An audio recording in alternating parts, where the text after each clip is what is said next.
Well, good morning and welcome to another edition of What's Up with Dr. A. Nathan Young. I'm so excited to be joining you in your living room or your office or wherever you're watching us at.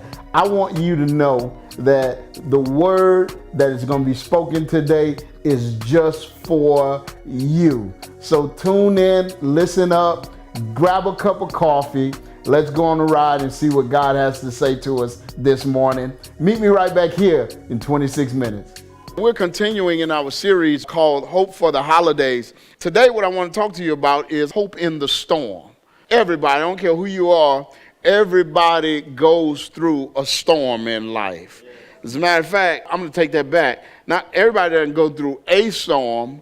Everybody goes through some storms in life. Amen?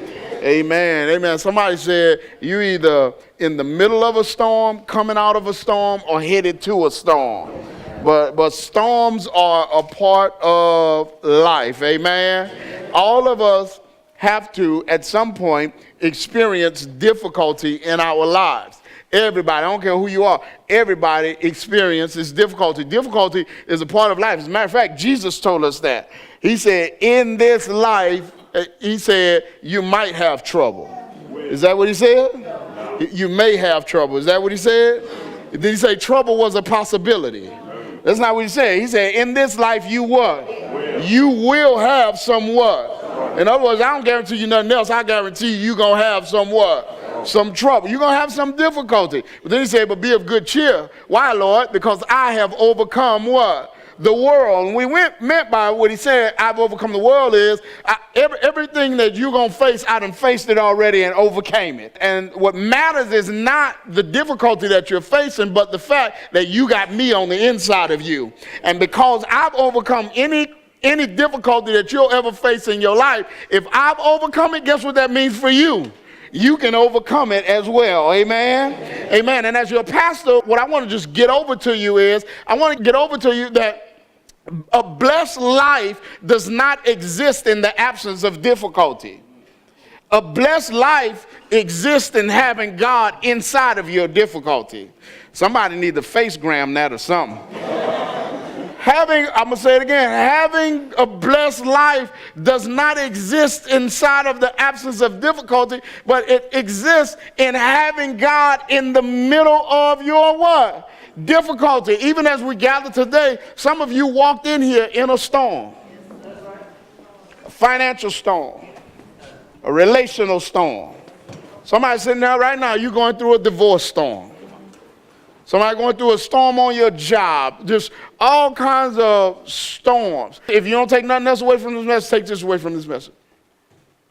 Never let the presence of a storm make you doubt the presence of God in your life. Don't ever let the presence of a storm make you doubt the presence. Because the one thing the enemy would love to do is tell you that because you got a storm going on in your life, you don't have no God going on in your life. And nothing could be further from the truth. In Acts, the 27th chapter, the Apostle Paul, along with some other people, find themselves in a storm. Let's read it. Here's what he says about the storm. Verse 20. He says, when neither sun nor stars appeared for many days, and the storm continued what? Raging. Now they're on a ship at sea. They're on a ship at sea, and there's this storm, apparently, that it didn't just, sometimes you have scattered showers. These weren't scattered showers. This was a storm that came and stayed for a while. Look at what it says. When neither the sun or the stars appeared for many what? Days, and the storm continued what? Look, some storms don't just come and go. They stick around for a while. They hang out. And watch this. A lot of times, those are the storms that get to you. Those are storms that mess you up. Because all you want to know is, when is this storm going what? Going to leave. Watch what he says. It continued raging. Because it continued raging, we finally gave up all what? Hope. Can I talk to somebody who came in here hopeless? Storm might have been raging for a while, but I want you to know that trouble don't last always. And I know I sound cliche when I say that. I sound churchy when I say that, but some stuff is just the truth. I need you to know that the storm didn't come to stay, it came to pass. And don't lose hope, don't give up hope. He says, we finally gave up all hope of being what? Saved. Watch verse 21, this is what he says. He says, after they had gone a long time without what? Food, Paul stood up before them, and this is what he said. Watch what Paul says. He says, men, you should have taken my what? Y'all should have listened to me. Not to sail from Crete. Then you would have spared yourselves this damage and loss. Why was he saying you should have taken my advice? Here's the reason why. He had advised them not to sail in this storm. Go back to verse 9. Give me 9 through 12. This is the advice that he gave them. Watch this. Much time had been lost and sailing had already become, what's that word? Dangerous. Because by now it was after the Day of Atonement, so Paul warned them. Verse 10. Man, he said, I can see that our voyage is going to be disastrous and bring great loss to ship and cargo and to our own lives. What? So when Paul says you should listen to my advice, what he was talking about is this right here, where he warned them that this voyage is going to be, he didn't say dangerous, but the word he used was disastrous. He told them before they even left that this is going to be a disastrous voyage. Watch this. He said it's going to be disastrous and it's going to bring great loss to ship and cargo and to our own lives. What? Listen. Here's the first thing you need to know about a storm. First thing about a storm is you got to recognize when you're the one who caused the storm. So a whole lot of times the devil get the blame for storms we created. Amen. Around here talking about the devil attacking my relationship. You the devil. The devil attacking my finances. No, you and J.C. Penney attacking your finances. Amen. Turn to your neighbor and say, hey devil, don't do that. Don't. It's not nice. Don't do that. We blame the devil for storms that we create. For storms we create. So sometimes it ain't the devil. It ain't God. Guess who it is? It's us. Some of you sitting there right now, in your mind, Satan been attacking your finances. No, he haven't. Satan ain't attacking your finances. The lack of a budget. Come on, somebody.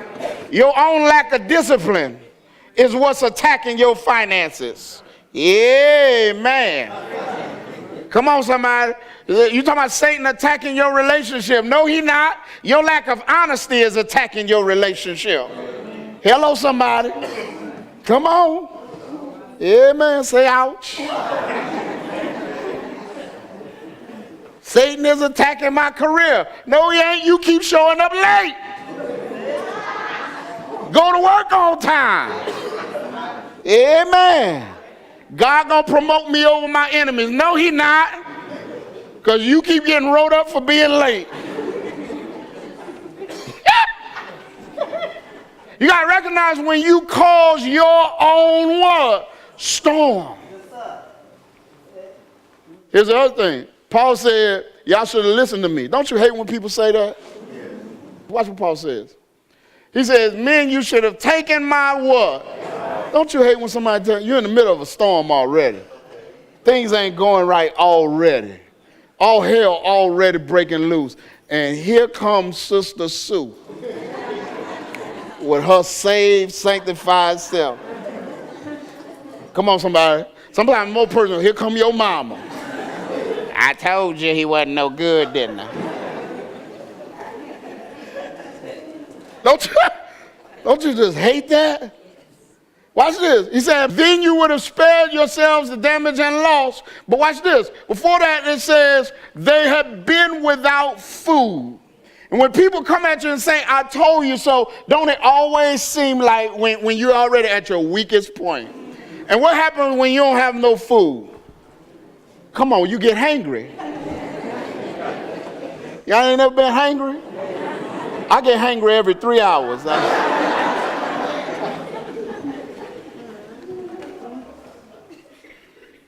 So you're in the storm, now they're talking about, I told you so. Told you not to do that. What are you saying, Pastor? I'm saying sometimes you got to listen to advice. Paul told them, don't sail right now. Don't go right now. It's dangerous. Listen to me, young people. If you don't hear nothing else in this message, this is what I need you to hear. You need to listen to advice. Listen, look. You need to find, now here's the deal though. Watch the advice you listen to. Because for some of y'all, the problem ain't that you don't listen to advice, it's that you listen to all the wrong advice. You got all the wrong, and see what you got to do is, you got to look at the lives of the people who giving you advice. And if their life don't look like you want your life to look like, come on somebody, then you don't need to be taking their what? Advice. I hear you, but no, I've been broke long enough, and you'll have both of us broke, no. So one of the best things I ever did was found some people who were at a place in life where I wanted to be. And whether I wanted to or not, I listened to them. Watch this, young people, millennials, look up here. Everybody look up here. See, because I got to say millennials, because every time I say young people, all the old people do this. Millennials, listen to me. Just because somebody tell you the truth don't mean they judging you. Just because somebody tell you about your mess. Just because somebody tell you wrong. Just because somebody tell you that ain't right. That don't mean they judging you. They just telling you the truth. Because every time you try to tell somebody who's a millennial the truth, first thing they want to holler is, oh, you're judging me. I ain't judging you. Listen. William Cullen Bryant said, truth crushed to the earth is going to rise again. Yeah. What that means is, something about truth is, it's going to be truth whether you like it or not. If you don't like truth, it don't matter. Either you're going to go through pain to find out that it's true, or you're going to listen to it when you hear it and realize that it's what? True. But at the end of the day, the truth going to be the what? The truth. And some folk just trying to save you from some pain that we done already experienced because we didn't listen to our mamas and daddies and we had to go through it. I tell my kids all the time, man, find a new mistake. Don't make the mistake I made. I done did enough dumb stuff for all of us. Find you some more dumb stuff. Listen to what I'm saying. You should have taken my advice not to sail from Crete, and then you would have spared yourselves this damage and what? Loss. Wow. Listen, I'm not going to finish this. I'm going to finish it on Wednesday night, which means most of y'all ain't going to hear it.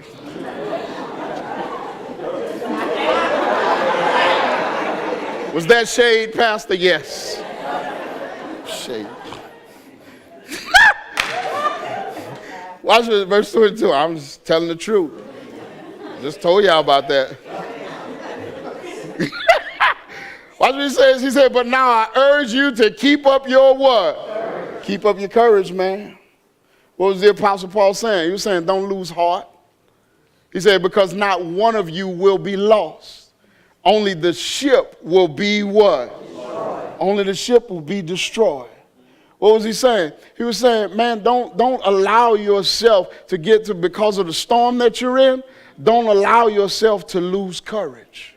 Don't allow yourself to lose heart. And then he tells them why. Give me the next verse. He tells them why. This is why. He says, because last night an angel of the God to whom I was and whom I was stood where? Beside me. Now, he's on the ship in the middle of the storm, and who comes to stand beside him? Can I tell y'all this? First of all,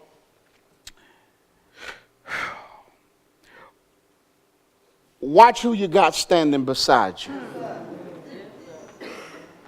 especially in the middle of a storm. Go back to verse 12 real quick. I want you to see this. Watch what he says. Since the harbor was unsuitable to winter, the majority, get this, the majority decided that we should sail what? On. So watch this. The majority, it doesn't say everybody decided. It says the what? Majority decided. So what that means is there were some people who didn't want to go. But because the majority what? Decided, they went on. So now, I want you to get this. They're in the middle of a storm because of somebody else's decision. See, that's why you got to watch who you let on board the ship. Because some of y'all in a storm right now that you didn't cause. You're in a storm right now because of somebody you let on the ship. You're in a relational storm because you let somebody on the ship who you shouldn't have let on. And their bad decisions got you caught up in the middle of a doggone storm. And you're sitting there going, Lord, when am I going to get out of this storm? And God is standing beside you saying, you got to throw them off the ship. Come on, somebody.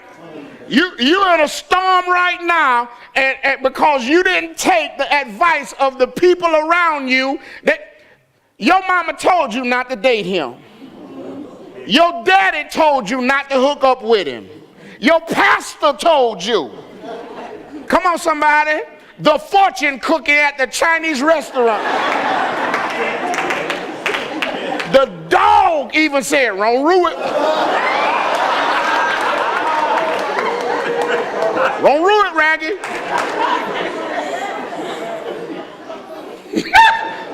He didn't even get the dog vote.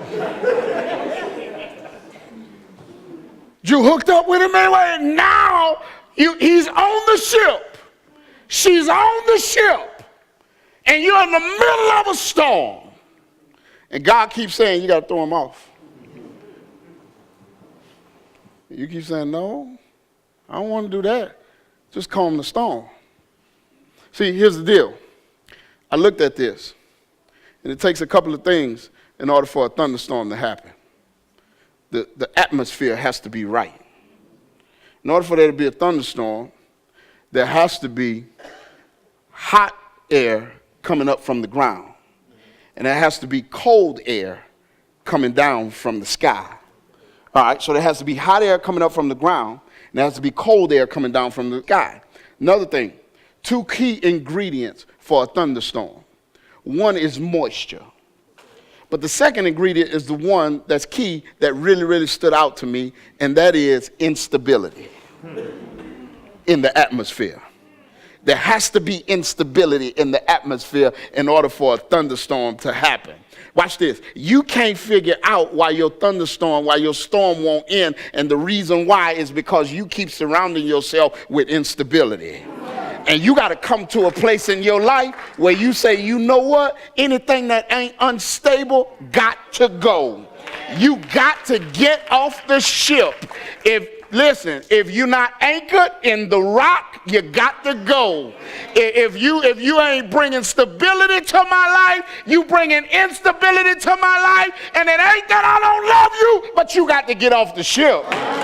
Watch this. Some of y'all need to go to work and tell them co-workers, them messy, gossipy co-workers that you hang out with every day, who late to work all the time, who cussing the boss out, who hanging around the break room talking about what Becky and Susie and Johnny did. You need to go to work and tell them, I can't hang with y'all no more. Y'all got to get off the ship. Y'all been holding me back long enough. And the storm that I'm experiencing ain't my job, ain't because my job is a chaotic place. It's because I hang out with too many chaotic people. I'm gonna make some of y'all mad now. Some of y'all need to go home and kick some folk off the ship. And I ain't talking about your husband or your wife either. I'm talking about that one you've been waiting on to become your husband.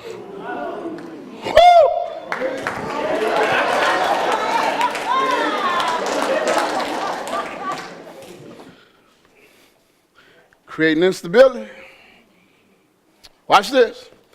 He says, the harbor was unsuitable when the majority decided we should sail on. So now they're in a storm because somebody else made decisions. You ought to be tired of being in somebody else's storm. Go back to verse 22. I'm gone. I'm sure not coming Wednesday night. He just... Watch this. He said, give me 21, and then I'm gone. He said, men, you should have taken my advice and not sailed, then you would have spared yourselves from this damage and loss. 22 reads this way.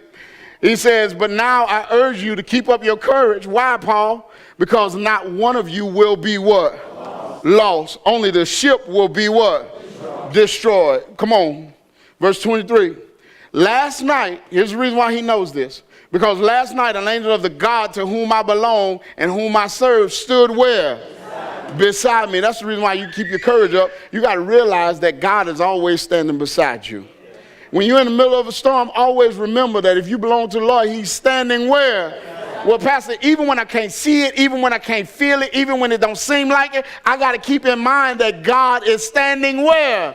He said last week we learned that God is not in the wind or the fire or the earthquake. And the reason why is because he's in the whisper. And the reason why he's in the whisper is because he doesn't have to yell. He's standing right there or what? He's standing right there beside you. So what's that mean, Pastor? Watch what he said. To whom I serve and said.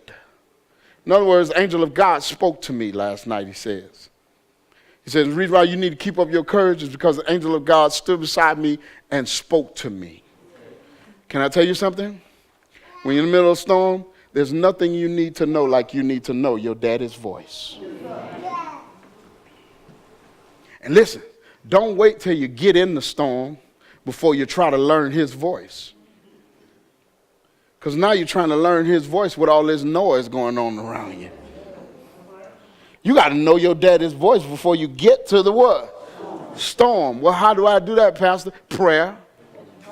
Don't neglect your time in prayer and don't neglect your time in the word. And watch this. Some of y'all having one-way conversations with God. You got to learn to not have a one-way conversation with God. What that look like, Pastor? I'll tell you what it look like. I dated this girl long time ago, way back when. How far back, Pastor? So far I can't even see it. long time ago. Amen. But watch this. I went on one date with her. We went on a date. We went to the restaurant, and we sitting there, and she talking. Why you say she talking? Because I couldn't get a word in edgewise.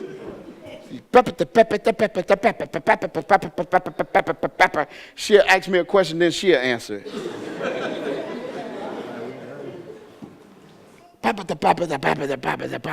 It was so bad I fell asleep. Right there at the table. Next morning she called me and said, that was fun. When we gonna do it again?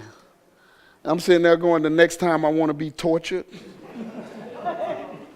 Watch this. I wasn't interested. Why wasn't I interested? Because it was a one-way conversation. And I'm sitting here going, that's one date.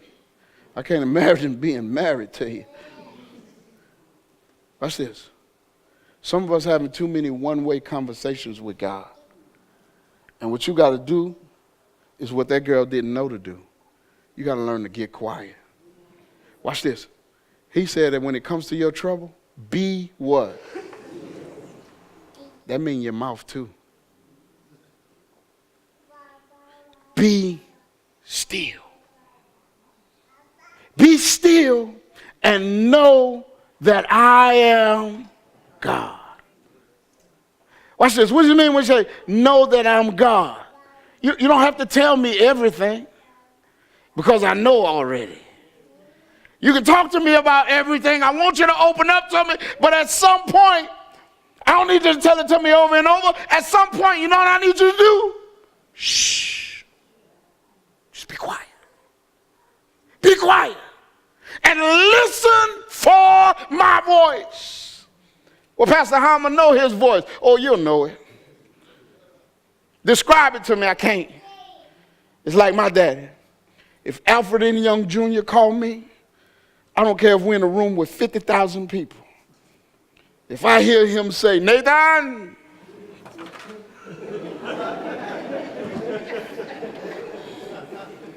It's just a certain way your daddy calls your name. Where you know that's my daddy. You got to learn your daddy's voice before the storm. Too many of us get in the middle of a storm and then we try to learn our daddy's voice. We got too much noise going on around us. You got to spend time in prayer, spend time in the Word. Watch what verse 25 says. Watch this. It says, so keep up your what? For I have what? In God, that it will happen just as he what? Well, God bless you and thank you once again for tuning in to What's Up with Dr. A. Nathan Young. I'm excited because as I see many of you in this regional area, you tell me how this program has been blessing your life. And I'm so thankful to God for that, for the fact that we're meeting you right where you are. This program is possible only because people support it. And listen to me, we need ministry partners to partner with us in furthering this gospel message and getting it out to people so that we can bless other people just like it's blessed you. I want to encourage you, partner with us. How do I partner, Pastor? You can partner with us for as little as $20 a month in keeping this program going. You can go to myfaithbible.org, click on the giving tab and click TV ministry and become a ministry partner. Also, you can send in your partnership amount to 1148 North Columbia Street, Covington, Louisiana, 70433. Again, that's Faith Bible Church at 1148 North Columbia Street, Covington, Louisiana, 70433. Go ahead, become a ministry partner so that we can continue to impact lives and so that God will use what both you and I do to engage more people for the kingdom of Christ. God bless you. I'll see you right back here next week.